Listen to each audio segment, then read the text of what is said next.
Hi മക്കളെ, നമ്മുടെ 11 days free ക്ലാസിന്റെ ഡേ 9ലേക്ക് എല്ലാവർക്കും സ്വാഗതം. ഞാൻ Suja R Mohan, mind power trainer, celebrity coach and business coach. അപ്പോൾ പലരും പറയുന്നൊരു കാര്യമാണ്, ടീച്ചർമാർ ഞാൻ കടബാധ്യത മൂലം വിഷമിക്കുകയാണ്. നിങ്ങൾക്ക് കടബാധ്യത അകറ്റി സമ്പത്തിനെ നേടണം എന്ന് അതിയായ ആഗ്രഹമുള്ളവരൊക്കെ യെസ് എന്ന് കമന്റ് ഇടും. പലരും EMI അടയ്ക്കാൻ പറ്റാതെ വിഷമിച്ചുകൊണ്ടേയിരിക്കുകയാണ്. പേഴ്സണൽ ലോൺസ്, അതുപോലെ മറ്റുള്ളവരിൽ നിന്ന് കടം വാങ്ങിയ പൈസ കൊടുക്കാനായിട്ട് ബുദ്ധിമുട്ടിക്കൊണ്ടിരിക്കുന്ന ഒരു അവസ്ഥയാണ്.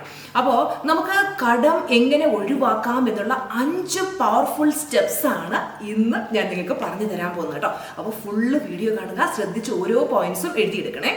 ഇപ്പോൾ എൻ്റെ ഒരു സ്റ്റുഡൻറ്റ്, ആളുടെ പേര് മഞ്ജു എന്നാണ്. ആള് നമ്മുടെ ക്ലാസ്സിലേക്ക് വരുമ്പോൾ ആൾക്ക് 50 lakhs 50 ലക്ഷം രൂപയുടെ അധികം ബാധ്യത ഉണ്ടായിരുന്നു. അപ്പോൾ വളരെ വിഷമിച്ചാണ് ആള് ക്ലാസ്സിലേക്ക് വന്നത്. അപ്പോൾ ഞാൻ കാര്യങ്ങൾ പറഞ്ഞു കൊടുത്തു, അതെല്ലാം കറക്റ്റായിട്ട് പ്രാക്ടീസ് ചെയ്തതിന് ശേഷം ആള് ആ ബാധ്യതകളെല്ലാം വീട്ടി ഇന്ന് ആള് വളരെ സമാധാനത്തിലാണ് ജീവിക്കുന്നത്. നല്ല രീതിയിൽ ഇൻകവും ഏൺ ചെയ്യുന്നുണ്ട്. അപ്പൊ അവർക്ക് ലോട്ടറി അടിച്ചില്ല, അവർക്ക് ലക്ഷങ്ങൾ ഏർണിങ്സിലേക്കൊന്നും അവരെത്തിയില്ല. പക്ഷെ അവരിലൊരു മാറ്റം വന്നു. എന്താണ് മാറ്റം വന്നതെന്നറിയാവോ? അവരുടെ എനർജി മാറി, അതായത് അവരുടെ മൈൻഡ് സെറ്റ് മാറി, അവർക്ക് ക്ലാരിറ്റി വന്നു. നമ്മൾ മനസ്സിലാക്കേണ്ടത് മക്കളെ, കടം എന്ന് പറയുന്നത് ഒരിക്കലും നമ്മുടെ ശത്രുവല്ല. അത് ആദ്യം നമ്മൾ മനസ്സിലാക്കുക. മണിയുമായിട്ടുള്ള നമ്മുടെ ബന്ധം മെച്ചപ്പെടുത്തി കഴിഞ്ഞാൽ നമുക്ക് ഈസി ആൻഡ് എഫേർട്ട്ലെസ് ആയിട്ട് കടം തീർക്കാൻ പറ്റും. ഓക്കെ, അപ്പോൾ why most people stay in ഡെപ്റ്റ് എന്ന് ചോദിച്ചു കഴിഞ്ഞാൽ പലരും പറയുന്നത് എനിക്ക് സാലറി കിട്ടുന്നുണ്ട്, പക്ഷെ എനിക്ക് സേവിങ്സിലേക്ക് പോകുന്നില്ല, ഉള്ളത് മൊത്തം ചെലവായി പോവാണ്. അപ്പോ പലരും പറയാറുണ്ട് people with loans can never be rich, അതായത് ലോൺ ഉള്ളവർക്ക് ഒരിക്കലും സമ്പന്നനാകാൻ പറ്റില്ല. ഇത് വളരെ തെറ്റായിട്ടുള്ളൊരു ചിന്തയാണ്. ഇങ്ങനെ ചിന്തിച്ചു കഴിഞ്ഞാൽ നമുക്ക് ഒരിക്കലും സമ്പന്നനാകാൻ പറ്റില്ല. നിങ്ങൾ ഈ ഒരു ചിന്ത മാറ്റണം. വലിയ വലിയ സമ്പന്നന്മാരൊക്കെ ലോൺ എടുക്കാറുണ്ട്, അതൊരു മോശം കാര്യമൊന്നുമല്ല. നമ്മൾ ലോൺ എടുത്ത് അത് എന്തിനു വേണ്ടി ചെലവാക്കുന്നു എന്നുള്ളത് വളരെ ഇമ്പോർട്ടൻ്റ്. ലോൺ എടുത്ത് നമ്മൾ വലിയ കാറ് വാങ്ങിക്കുന്നു, അല്ലെങ്കിൽ നമ്മൾ മൊബൈൽ വാങ്ങിക്കാനായിട്ട് എടുക്കുന്നു. നമ്മൾ ചിലപ്പം അങ്ങനെയുള്ള കാര്യങ്ങൾക്ക് വേണ്ടി എടുക്കാതെ ലോൺ എടുത്ത് നമ്മൾ കൃത്യമായിട്ടൊരു ബിസിനസ് സ്റ്റാർട്ട് ചെയ്ത് അതിൽ നിന്ന് നമുക്കൊരു ഇൻകം ഡെവലപ്പ് ചെയ്ത് നമുക്ക് പിന്നീട് നമ്മുടെ സമ്പത്ത് വർദ്ധിപ്പിക്കാനായിട്ടാണ് നമ്മൾ ലോൺ എടുക്കുന്നതെങ്കിൽ ലോൺ വളരെ നല്ലൊരു കാര്യം തന്നെയാണ് കേട്ടോ. അപ്പോൾ പലരുടെയും പ്രശ്നം എന്ന് പറഞ്ഞാൽ ഇല്ലായ്മയുടെ ചിന്തകളാണ്.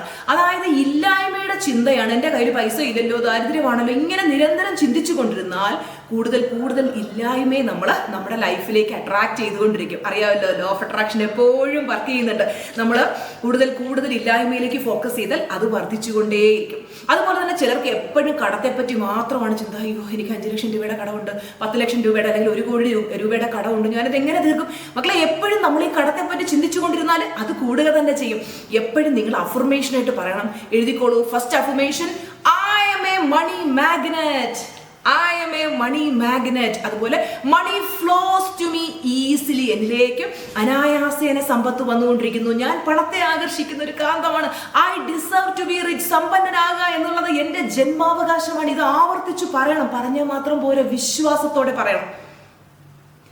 ഡെപ്റ്റ് ക്ലിയർ ചെയ്യാൻ സഹായിക്കുന്ന 5 സ്റ്റെപ്പ് ഫോർമുലയാണ് ഞാൻ ഇനി ഷെയർ ചെയ്യാൻ പോകുന്നത്. സ്റ്റെപ്പ് നമ്പർ 1 എഴുതിയെടുത്തോളൂ. ആദ്യം നിങ്ങൾ ക്ലിയർ ആയിട്ട് ഡിസൈഡ് ചെയ്യേണ്ടത് എന്താണ്? ഐ വിൽ ബി ഡെപ്റ്റ് ഫ്രീ. ഞാൻ ഈ കടങ്ങളെല്ലാം ഞാൻ ഒഴിവാക്കും. ഇത് നിങ്ങൾ ശരിക്കും വിശ്വാസത്തോടെ ആവർത്തിച്ച് പറഞ്ഞാൽ എങ്ങനെയാണെങ്കിലും ഈ കടങ്ങൾ മുഴുവൻ ഞാൻ തീർക്കും. അത് ഡൗട്ട് ഇല്ലാതെ പറയണം. അതായത് decision is equal to energy എന്ന് പറയാം. നിങ്ങളൊരു തീരുമാനമെടുത്ത് എങ്ങനെയെങ്കിലും ഞാൻ ഈ കടം തീർക്കും, ആ ഒരു ഡിസിഷൻ എടുത്തു കഴിയുമ്പോൾ നിങ്ങളുടെ എനർജി ഉയരും. പലരും എനിക്ക് തീർക്കാൻ പറ്റില്ലല്ലോ, എങ്ങനെ പറ്റും, ഒരു മാർഗ്ഗമില്ലല്ലോ, ഇങ്ങനെ നെഗറ്റീവ് ചിന്തിക്കുന്നതുകൊണ്ടാണ് മക്കളെ നമുക്ക് അതിലേക്കുള്ള വഴികൾ തെളിയാത്തത്. ലോ ഓഫ് അട്രാക്ഷൻ എന്താ പറയുന്നത്? നിങ്ങൾ എന്ത് ചിന്തിക്കുന്നു അതിലേക്ക് നിങ്ങൾ എത്തും. അതായത് നിങ്ങളിപ്പോൾ എന്നെ കൊണ്ട് പറ്റില്ല, അല്ലെങ്കിൽ ഞാൻ എങ്ങനെയാണ് കടം തീർക്കുക, അതൊരു വഴിയുമില്ലല്ലോ, എനിക്ക് ജോലി ഇല്ലല്ലോ, സമ്പത്ത് വർദ്ധിക്കുന്നില്ലല്ലോ, ഈ നെഗറ്റീവ് ചിന്തയാണെങ്കിൽ കൂടുതൽ നമ്മുടെ മുന്നിലുള്ള വഴികൾ അടയും.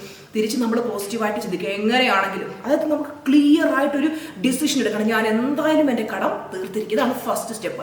ഇനി സ്റ്റെപ്പ് നമ്പർ 2 എന്ന് പറയുന്നത് മേക്ക് എ കംപ്ലീറ്റ് ലിസ്റ്റ്. നിങ്ങളൊരു ലിസ്റ്റ് ഉണ്ടാക്കുക. അതായത് നിങ്ങളുടെ റൈറ്റ് ഡൗൺ എവറി ഡെപ്റ്റ്. ആർക്കൊക്കെ എന്തൊക്കെ കൊടുക്കാനുണ്ട്, പേഴ്സണൽ ലോൺ ഉണ്ടോ, ബാങ്കിൽ ലോൺ ഉണ്ടോ, EMI അടയ്ക്കാനുണ്ടോ, പിന്നെ അതുപോലെ നിങ്ങൾക്ക് കാറിൻ്റെ ലോൺ, അങ്ങനെ പല കാര്യങ്ങളും ഉണ്ടാവുമല്ലോ. ഇതെന്തൊക്കെയാണ് നിങ്ങൾക്ക്, അല്ലെങ്കിൽ ചില വ്യക്തികളിൽ നിന്ന് പേഴ്സണലായിട്ട് നമ്മൾ വാങ്ങിയിട്ടുള്ള പൈസ ഉണ്ടാവും, ഇതെന്തൊക്കെയാണെന്നുള്ളത് കൃത്യമായിട്ട് നിങ്ങൾ എഴുതി വെക്കണം. ചിലപ്പോൾ ഫ്രണ്ട്സിൽ നിന്നും റിലേറ്റീവ്സിൽ നിന്നും ഒക്കെ വാങ്ങിയിട്ടുണ്ടാവും. സത്യസന്ധമായിട്ട് നിങ്ങൾ എഴുതി വെക്കാം. അവയർനെസ് ഇസ് പവർ എന്ന് പറയാം. ആദ്യം നമുക്കൊരു അവയർനെസ് വേണം. പലർക്കും ഇതില്ല, ക്ലാരിറ്റി ഇല്ല, എന്തൊക്കെയോ അവിടെയൊക്കെ കുറേ ഉണ്ട്, എങ്ങനെയാണെന്നൊരു അറിയത്തില്ല. കൃത്യമായിട്ടൊരു പേപ്പറിലേക്ക് എഴുതി വെക്കാം. ഇതാണ് സ്റ്റെപ്പ് നമ്പർ 2. ഇനി മക്കളെ സ്റ്റെപ്പ് നമ്പർ 3 എന്ന് പറയുന്നത് സ്നോ ബോൾ മെത്തേഡ്. എഴുതിക്കോളൂ, സ്നോ ബോൾ മെത്തേഡ്. അതായത് പേ സ്മോളസ്റ്റ് ഡെപ്റ്റ് ഫസ്റ്റ്. നിങ്ങൾക്ക് ചെറിയ ചെറിയ കടങ്ങളുണ്ടല്ലോ, അത് ആദ്യം കാര്യം വെച്ച് കഴിഞ്ഞാൽ പലരും എന്ത് ചെയ്തു, കടബാധ്യത അവിടെ കിടക്കും. പക്ഷെ അവർ വേറെ പല കാര്യങ്ങളിലേക്ക് ഇപ്പോൾ ഒരു പുതിയ ഐഫോൺ എടുക്കണം, അല്ലെങ്കിൽ പുതിയ ലാപ്ടോപ്പ് എടുക്കണം, നമ്മൾ കടം അവിടെ കിടക്കട്ടെ, വീണ്ടും നമ്മൾ കൂടുതൽ കടത്തിലേക്ക് പോകും. അങ്ങനെ ഒരിക്കലും ചെയ്യരുത്. നമ്മൾ ഈ കടം കൊടുത്ത് തീർത്തിട്ട് ഇനി ഇങ്ങനെയുള്ള കാര്യങ്ങളിലേക്ക് പോകും തീരുമാനം എടുക്കാം. ചെറിയ എമൗണ്ട് നമ്മളിലേക്ക് വരും, ആദ്യം കൊടുത്തു തീർക്കാനുള്ള ആ ചെറിയ കടങ്ങളൊക്കെ നമ്മൾ കൊടുത്തു തീർക്കുക. അതെന്തുകൊണ്ടാണെന്ന് വെച്ച് കഴിഞ്ഞാൽ സ്റ്റാർട്ട് സ്മോൾ. ചെറുതിൽ നിന്ന് സ്റ്റാർട്ട് ചെയ്യുമ്പോഴത്തേക്ക് നമുക്കൊരു ആത്മവിശ്വാസം വരും, ചെറുതൊക്കെ തീർന്നു, ഇനി കുറച്ച് വലിയ എമൗണ്ടേ ഉള്ളൂ. അതിനിങ്ങനെ ക്ലിയർ ചെയ്യണം, അതിനൊരു ഗോൾ സെറ്റ് ചെയ്യണം. കൃത്യമായിട്ട് നിങ്ങൾക്ക് ഒരു ഗോൾ ഉണ്ടായിരിക്കണം, ഇത് ഞാൻ എന്തായാലും ഞാൻ തീർത്തിരിക്കും. അങ്ങനെ ചെറുത് തീർത്ത് വരുമ്പോൾ നമുക്കൊരു പവർ നമ്മളിലേക്ക് വരുന്നതായിട്ട് കാണാം. ഓക്കെ, അത് ഒരെണ്ണം തീർത്ത് കഴിഞ്ഞാൽ അടുത്തതിലേക്ക് അങ്ങനെ ഓരോന്നായിട്ട് തീർക്കാനായിട്ട് ശ്രദ്ധിക്കാം. ഇനി സ്റ്റെപ്പ് നമ്പർ 4 എന്ന് പറയുന്നത് വരുമാനം വർദ്ധിപ്പിക്കുക. നമുക്ക് കടം തീരണമെങ്കിൽ പലരും ഇങ്ങനെ കാത്തിരിക്കുകയാണ്, എൻ്റെ ലൈഫിൽ ഒരു മാജിക് സംഭവിക്കും, അങ്ങനെ എന്നിലേക്ക് പൈസ വരും, ഞാൻ കടം തീർക്കും. ഇതൊക്കെ നമ്മുടെ ഒരു മിഥ്യാധാരണയാണ്. അതിനെന്ത് ചെയ്യണം എന്ന് വെച്ച് കഴിഞ്ഞാൽ, നാലാമതായിട്ട് നമ്മൾ വരുമാനം വർദ്ധിപ്പിക്കാതെ ഒരിക്കലും കടം തീരില്ല. അപ്പോൾ ഒരു ആദ്യം ശ്രമിക്കുക, ഒരു ചെറിയ എക്സ്ട്രാ വരുമാനം കിട്ടുന്ന എന്തെങ്കിലും ഒരു കാര്യം. നിങ്ങൾക്ക് ഓൺലൈനിൽ എന്തെങ്കിലും പഠിപ്പിക്കാൻ പറ്റുമോ, നിങ്ങൾക്ക് നല്ല ട്യൂഷൻ എടുക്കാൻ, ഫിസിക്സോ കെമിസ്ട്രിയോ വളരെ ട്യൂഷൻ എടുക്കാൻ പറ്റുന്ന വ്യക്തിയാണോ, അല്ലെങ്കിൽ നിങ്ങൾക്ക് ചിലർക്ക് അറബിക്കൊക്കെ എടുക്കാൻ നന്നായിട്ട് അറിയാം, ഓൺലൈൻ എന്തെങ്കിലും ചെയ്യാൻ പറ്റുമോ, അല്ലെങ്കിൽ വേറെ എന്തെങ്കിലും ഒരു കാര്യം, എക്സാമ്പിൾ പറയുന്നത് സബ്ജക്റ്റ് പഠിപ്പിക്കാം, അല്ലെങ്കിൽ നിങ്ങൾ കുക്കിങ്ങിൽ എക്സ്പേർട്ട് ആണെങ്കിൽ കുക്കിംഗ് ക്ലാസ്സസ് സ്റ്റാർട്ട് ചെയ്യാം, അല്ലെങ്കിൽ ഒരു യൂട്യൂബ് ചാനൽ സ്റ്റാർട്ട് ചെയ്യാം. എന്താണെങ്കിലും നിങ്ങൾക്കൊരു സ്കില്ലുണ്ടായിരിക്കും. എനിക്ക് സ്കില്ലില്ല, എനിക്ക് കഴിവില്ല എന്ന് പറഞ്ഞിരിക്കുക, നിങ്ങളിലുള്ളൊരു സ്കില്ലുണ്ട്, അതിനെ കണ്ടെത്തുക. Cell A skill. നിങ്ങളുടെ ആ കഴിവിനെ സെല് ചെയ്യുക. ഒരു ആദ്യം ചിലപ്പോൾ ചെറിയ വരുമാനം വരുത്തുള്ളായിരിക്കും. ഇപ്പോൾ ഉള്ള വരുമാനത്തിൻ്റെ കൂടെ ഒരു അഡീഷണൽ ഇൻകം വന്നു, മനസ്സിലാവുന്നു. ചിലപ്പോൾ ആഴ്ചയിൽ ചിലപ്പോൾ ഒരു 500 രൂപയ്ക്ക് കിട്ടുള്ളായിരിക്കും. ഉള്ളത് മതി ആ ചെറുത് കൂട്ടി വെച്ച് കൊച്ചു കടങ്ങൾ തീർത്ത് പതുക്കെ നമ്മളിങ്ങനെ ഡെവലപ്പ് ചെയ്തെടുത്ത് ഒരു വലിയ വരുമാന മാർഗത്തിലേക്ക് വേണമെങ്കിൽ നടക്കും. പലരും പറയുമോ ഇതൊന്നും എന്നെ കൊണ്ട് പറ്റില്ല, വേണമെങ്കിൽ ചക്ക വേരിലും കായ്ക്കും എന്ന് മനസ്സിലാക്കി. ഇതെല്ലാം മൈൻഡ് സെറ്റാണ് മക്കളെ. നമ്മുടെ മൈൻഡ് സെറ്റ് നമുക്ക് കടം തീർക്കണം എന്നുള്ളതാണ്. അതിനുവേണ്ടി ഞാൻ ഏതറ്റം വരെ പോകാൻ തയ്യാറാണെന്ന് പറഞ്ഞ് ഇറങ്ങി തിരിഞ്ഞാൽ നടക്കും. നിങ്ങൾക്ക് ഓൺലൈനിൽ എന്തെങ്കിലും ക്ലാസ് സ്റ്റാർട്ട് ചെയ്യാൻ പറ്റുമോ, അതല്ലെങ്കിൽ നിങ്ങൾക്ക് എന്തെങ്കിലും ഒരു സ്കില്ല് ഉപയോഗിച്ച് നിങ്ങൾക്ക് പൈസ സമ്പാദിക്കാൻ പറ്റുന്ന എന്തെങ്കിലും ഒരു ബിസിനസ് ചെയ്യാൻ പറ്റും. എന്താണോ അത് ആശയം നിങ്ങൾ തീരുമാനിക്കുക. കാര്യം ഓരോരുത്തർക്കും ഓരോ സ്കില്ലായിട്ട് ശ്രമിക്കാൻ പറയാൻ പറ്റില്ല. മക്കളെ നിങ്ങൾ ഇന്നത് ചെയ്യും. നിങ്ങളുടെ കഴിവ് എന്താണോ അതിനെ നിങ്ങൾ ഷാർപ്പൻ ചെയ്തെടുക്കുക. സ്റ്റെപ്പ് നമ്പർ 5 എന്ന് പറയുന്നത് ഡെയിലി മണിക്ക് വേണ്ടിയുള്ള മണി മൈൻഡ് സെറ്റ് പ്രാക്ടീസ് ചെയ്യണം. നിങ്ങൾക്ക് വേണ്ടി ഫ്രീ ആയിട്ട് ഇഷ്ടം യൂട്യൂബിൽ മണി അഫർമേഷൻസ് അപ്ലോഡ് ചെയ്തിട്ടുണ്ട്. ഇത് ഇംഗ്ലീഷിലുള്ളതുകൊണ്ട് മലയാളത്തിലുള്ളതുകൊണ്ട് നിങ്ങൾക്ക് ഇഷ്ടമുള്ള ലാംഗ്വേജ് തിരഞ്ഞെടുക്കാം. എല്ലാ ദിവസവും രാവിലെ നിങ്ങൾ ഈ മണി അഫർമേഷൻസ് കേൾക്കാം. മണി അഫർമേഷൻസ് 2 നേരം കേൾക്കാമെങ്കിൽ സൂപ്പറാണ്. ഈ മണി അഫർമേഷൻസ് ഡെയിലി കേട്ട് നമ്മുടെ മനസ്സിൽ ഇത് പതിഞ്ഞു കഴിയുമ്പോൾ അതിൽ പറയുന്ന ഓരോന്നും നമ്മുടെ ലൈഫിൽ റിയാലിറ്റി ആകാൻ തുടങ്ങും. അതുപോലെ തന്നെ നിങ്ങൾ വിഷ്വലൈസ് ചെയ്യണം. നിങ്ങളുടെ ഡെപ്റ്റ് ഫ്രീ ലൈഫ് വിഷ്വലൈസ് ചെയ്യുക. ഞാൻ എങ്ങനെയായിരുന്നു ചെയ്തതെന്ന് വെച്ച് കഴിഞ്ഞാൽ, ഞങ്ങൾക്ക് IOBയിൽ നമ്മുടെ വീടിൻ്റെ ആധാരം പണയത്തിലായിരുന്നു. അപ്പോൾ ആ സമയത്ത് ഞാനിങ്ങനെ കണ്ണടച്ചിട്ട് ബ്രീത്ത് ഇൻ ബ്രീത്ത് ഔട്ട് ചെയ്ത് ഞാനിങ്ങനെ വിഷ്വലൈസ് വരുന്നു. ഞാനും എൻ്റെ ഹസ്ബൻഡും കൂടെ ഞങ്ങളുടെ കാറിൽ നേരെ IOBയുടെ മുന്നിൽ പോകുന്നു. കാർ പാർക്ക് ചെയ്യുന്നു. നമ്മൾ നേരെ അകത്തേക്ക് ചെല്ലുന്നു. മാനേജറെ കണ്ടിട്ട് കാര്യം പറഞ്ഞു. ഞങ്ങൾ പൈസ അടച്ച് കംപ്ലീറ്റ് ആക്കുകയാണ്. ആധാരം തിരിച്ചെടുക്കാൻ വന്നതാണ്. അങ്ങനെ ഞങ്ങൾ പൈസ അടയ്ക്കുന്നു, ആധാരം തിരിച്ചെടുക്കുന്നു. അതിനുശേഷം നമ്മൾ തിരിച്ചിറങ്ങി വരുമ്പോൾ നമ്മൾ പറയുകയാണ്, നമ്മൾ ലഡു വാങ്ങിച്ചിട്ട് നമ്മുടെ ബന്ധുക്കൾക്കൊക്കെ അടുത്തുള്ള ബന്ധുക്കൾക്ക് കൊടുക്കുന്നതായിട്ടൊക്കെ ഞാൻ വിഷ്വലൈസ് ചെയ്തു. എക്സാക്ട്ലി എൻ്റെ ലൈഫിൽ അതുപോലെ തന്നെ സംഭവിച്ചു. കയ്യിൽ പൈസ ഒന്നും കൊണ്ടുവന്ന് അടച്ചു, ആധാരം എടുത്തു. വരാൻ നേരം മനസ്സ് ഓർമ്മിപ്പിക്കുക, ലഡു മേടിച്ചില്ലല്ലോ. അങ്ങനെ തിരിച്ച് വന്ന് മഞ്ഞയും ചുവപ്പും കളറിലുള്ള ലഡുവൊക്കെ മേടിച്ച് എല്ലാവർക്കും വിതരണം ചെയ്തു. ഇതുപോലെ നിങ്ങളൊന്ന് കണ്ണടച്ച് വിഷ്വലൈസ് ചെയ്യുക. നിങ്ങളുടെ എല്ലാ ഫിനാൻഷ്യലി ഉള്ള എല്ലാവർക്കും കൊടുക്കാറുള്ളതെല്ലാം കൊടുത്ത് തീർത്ത് നിങ്ങൾ വളരെ സന്തോഷത്തോടെ ഹാപ്പി ആയിട്ട് ജീവിക്കുന്നതായിട്ട് നിരന്തരം വിഷ്വലൈസ് ചെയ്യുക.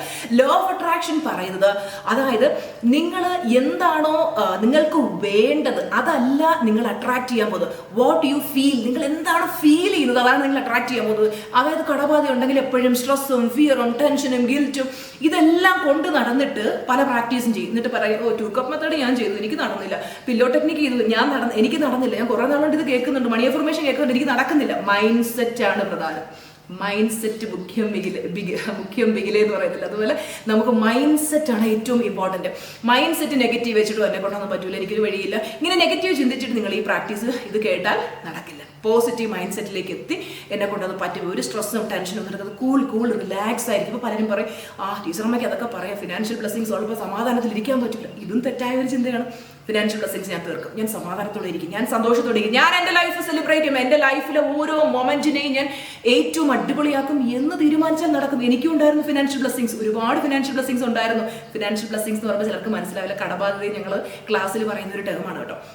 എനിക്ക് ഒരുപാട് ഫിനാൻഷ്യലി ബുദ്ധിമുട്ടുകൾ ഉണ്ടായിരുന്നു, പക്ഷെ അതിനെല്ലാം ആ ഒരു പോസിറ്റീവ് മൈൻഡ് സെറ്റിൽ ഇരുന്നാണ് ഞാൻ തീർത്തത്. അപ്പോൾ അതുകൊണ്ട് എല്ലാവർക്കും അത് പോസിബിൾ ആണ് മക്കളെ. ഫിനാൻഷ്യലി ഫ്രീ ആകാനായിട്ട് നമ്മൾ എപ്പോഴും സമ്പന്നനാണെന്ന് ചിന്തിച്ചെങ്കിലേ സമ്പത്ത് വരൂ.